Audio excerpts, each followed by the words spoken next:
Chilling tales for dark nights.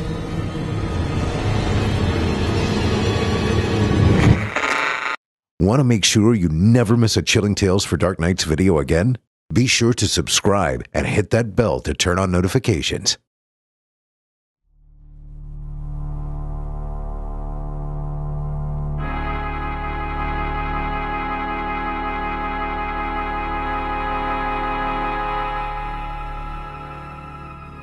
Just sit perfectly still.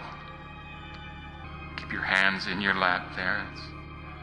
Don't move your feet. Just be still.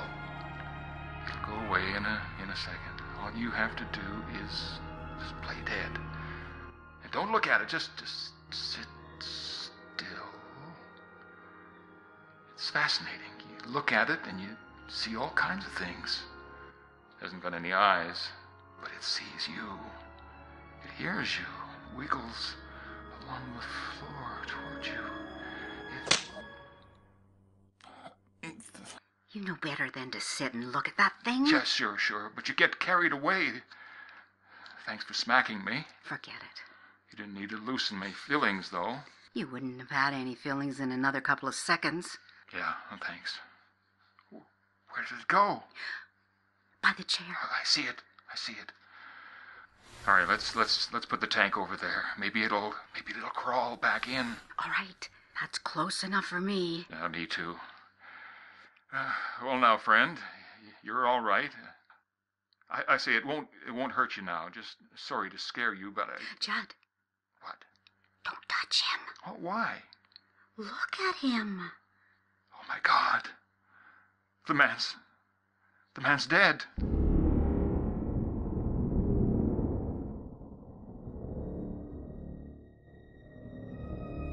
My name is Judd.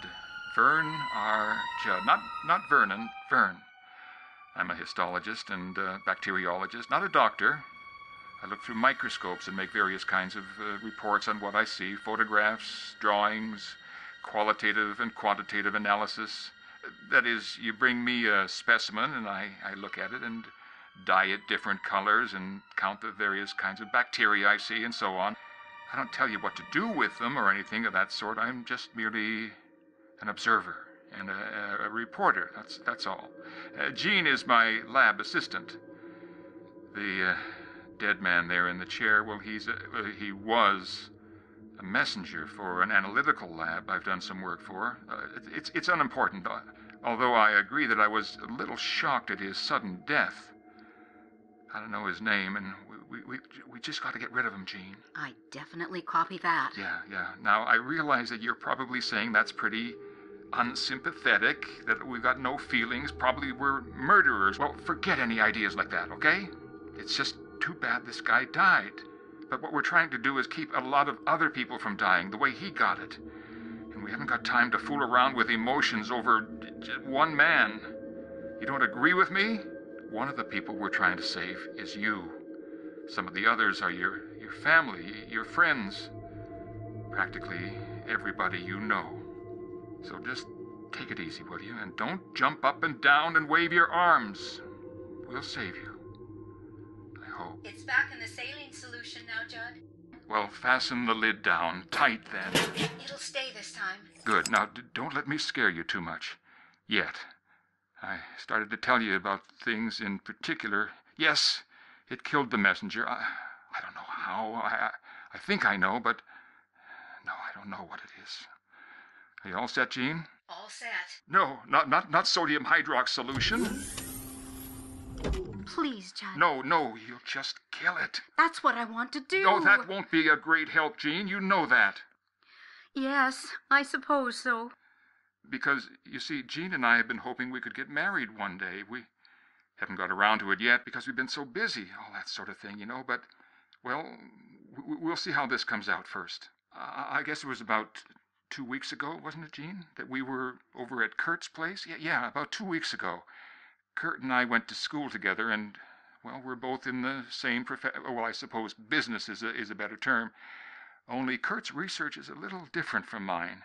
He got carried away by the electron microscope, worked under Zworykin at Princeton, and got to be quite a boy with the electron job.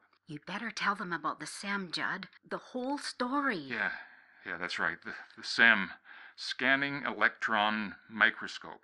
Well, you know how the ordinary microscope works. Of course, the ordinary optical microscope naturally depends upon light waves. Now, since we're not using light in electron microscopes, we can't use glass for our lenses. Instead, we use magnets.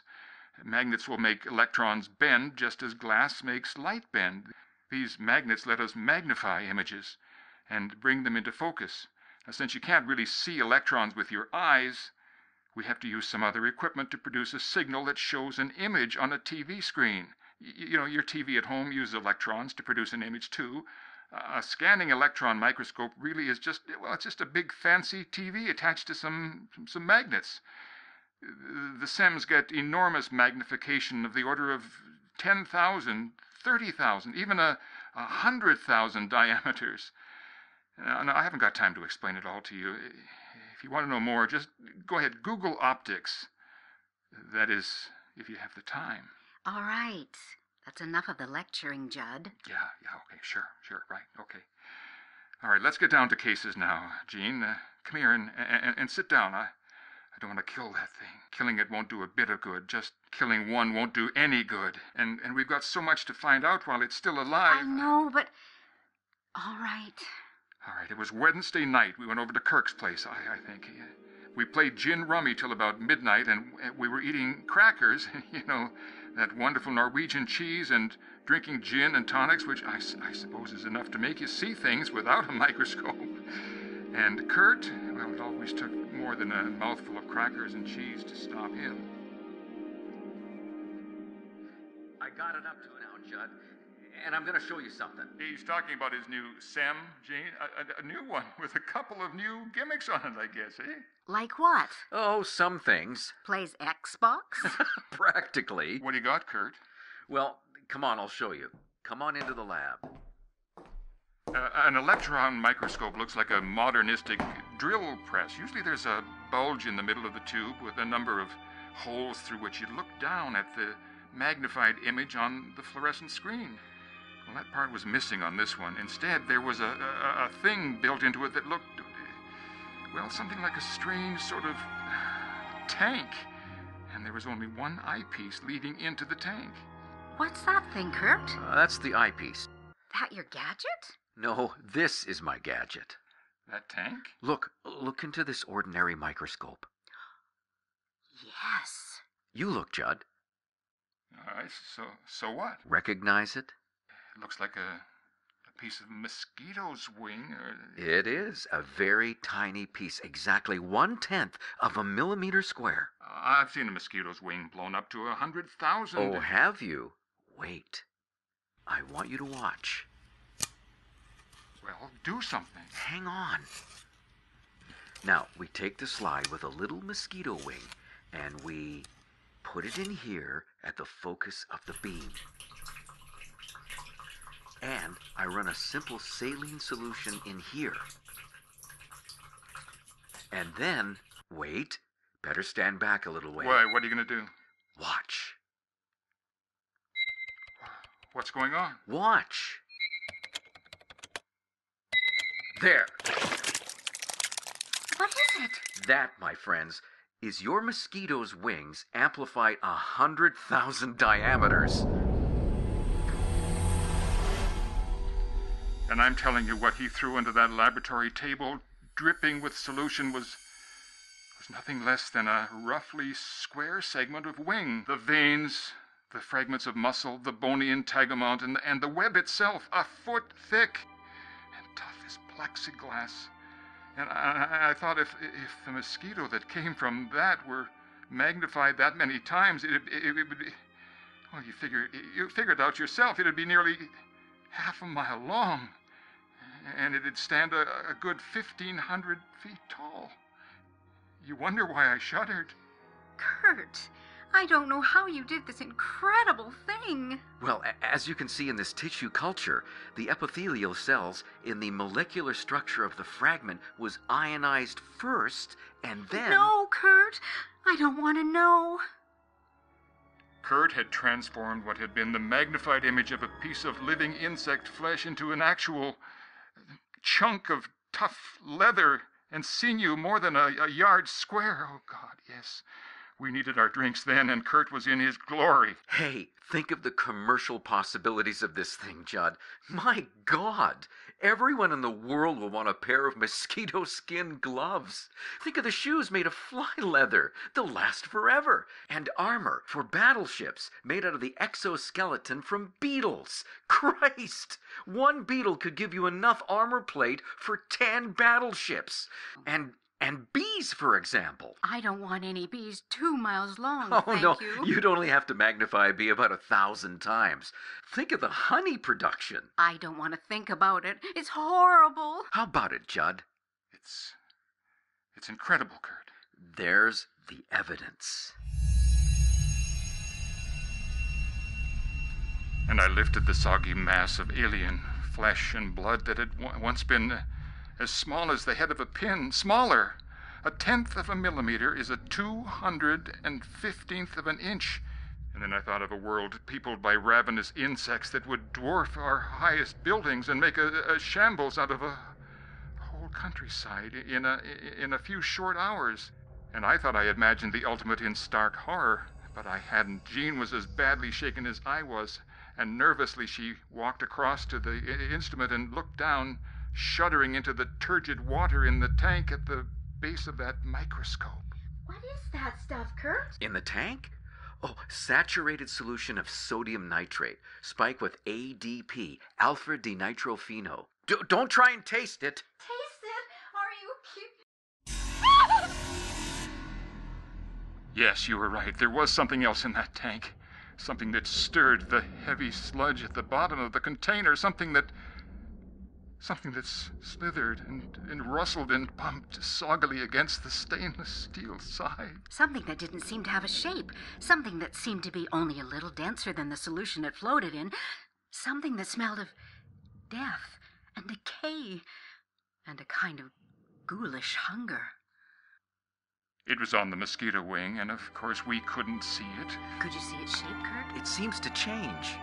What do you think it is, Kurt? It's a virus. A virus? What kind do you suppose? I don't know. It's not Ebola, Marburg, or any similar viral pathogens. I've never seen this one before. Well, if it gets out, we'll soon find out. You've isolated it. Yes, I have, and I've got science's greatest gift to mankind right there in that tank, Judd. Nobody's ever been able to kill a virus. Now that we've got it, we'll experiment on it till we find out how we kill it. And when we find out, we'll find another and do the same thing. And I tell you, Judd, we're going to end disease in this world. Yes, if only... What if it gets out of the tank? Yes. It'll die, and we'll just have to start over. That ought to be easy, though. I mean, what's the matter with you, Jean? You think it'll die if it gets out? Of course. A virus can't live without a host. How long was it on that mosquito wing? Well, I mounted it this afternoon, and... Well, it went through all that electronic stuff. It isn't dead yet. Yes, but... I know what she means, Kurt. Maybe you can't kill it. That's nonsense. Is it? If I can get one, I can always get another one, Judd. I'll just kill this specimen here just to show you, and then we can find another one. And... What are you doing, Kurt? Kurt? Judd, it's gone.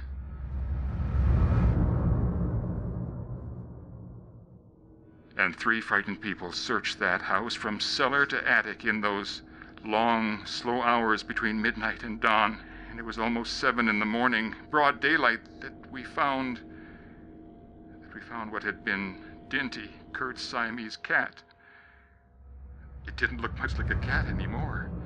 And alongside it, this thing, twice as large as it had seemed when we first saw it.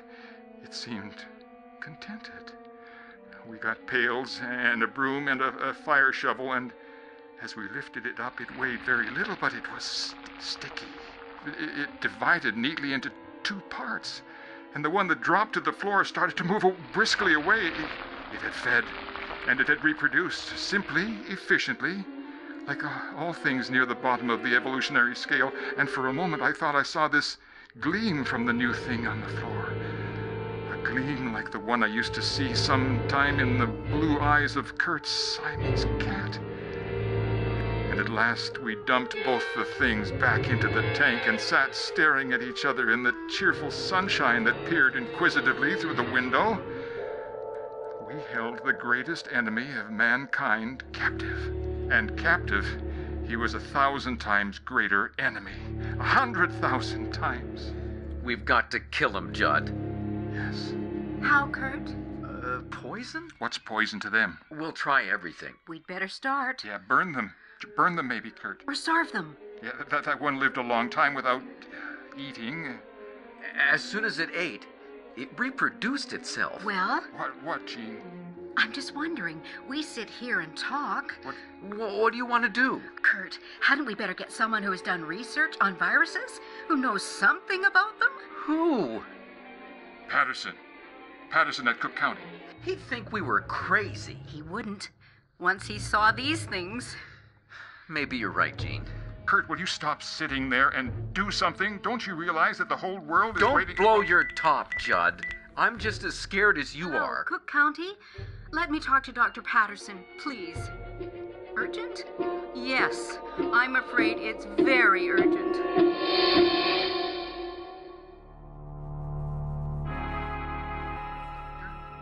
Doctor? This is just plain amazing. Is it a virus? Well, near as I can tell. But a biological virus can't live without a host. This seems to resemble a worm. I mean, a computer worm. An independent program that reproduces itself without requiring a host program. Depending on the form, it may be able to propagate without any action on the victim's part. Well, how can we kill it? I don't know. But look, Dr. Patterson. I want one of these things, Kurt. What for? Well, I'm going to New York tonight, and I'm going to see Lamb and Sheehan and Mitchell, and if I can get Sandra Gerson, I'll get her, and we're going to do some fast experimenting with this brute. And if I'm not mistaken, Kurt, you are going to go down in medical history, along with Pasteur and Ehrlich and... Well, what about it? Can I have it? I'll let him, Kurt. My colleagues would kill me if they ever heard of it. I'll take good care of him. Don't you worry. Now, what about it? Yes, Kurt. After all, we're amateurs in this stuff. Dr. Patterson may... Okay. Only take it and kill it.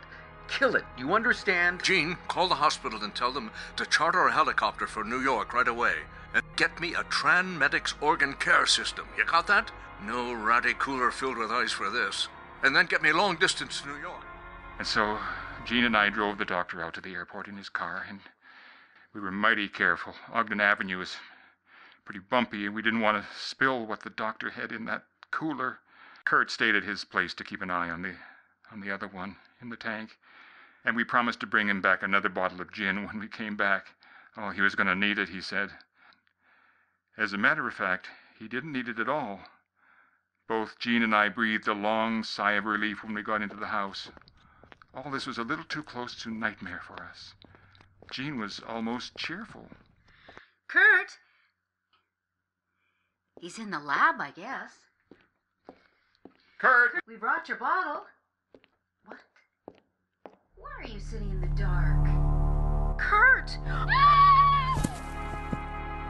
The lid of the tank was open.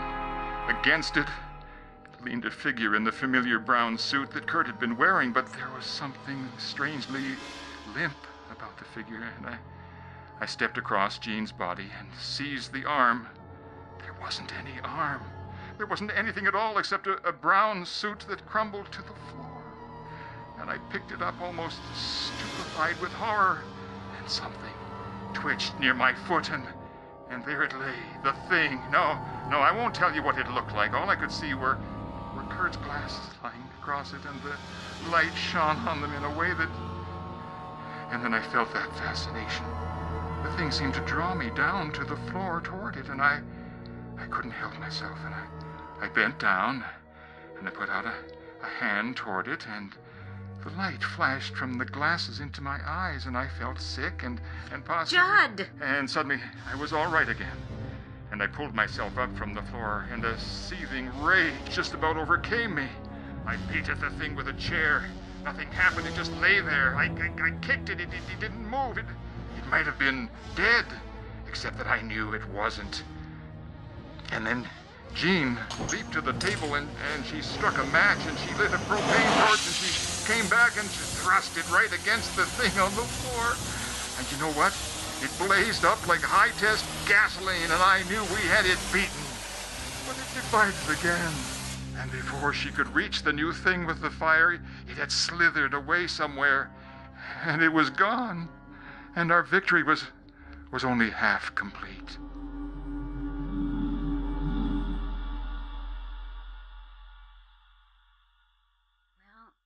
Anyway, we've got it now, Judd.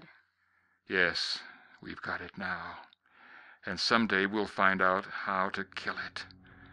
No, this one doesn't react to fire. Nothing we've done so far seems to do any good, but we're trying. And we may succeed. I hope we'll succeed. We'll have to, or... Well, you see, it's worse than you think. Dr. Patterson never got to New York. His helicopter crashed somewhere. I don't know exactly where, but he had the thing with him. And everybody was killed in the crash, and those things reproduce after they feed. So we've got to find a way to kill this one.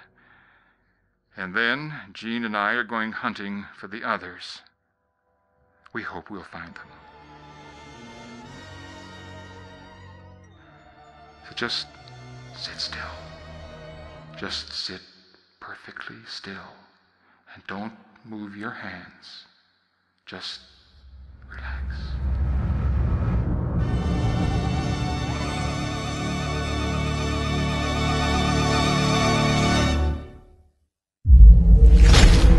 Chilling tales for dark nights.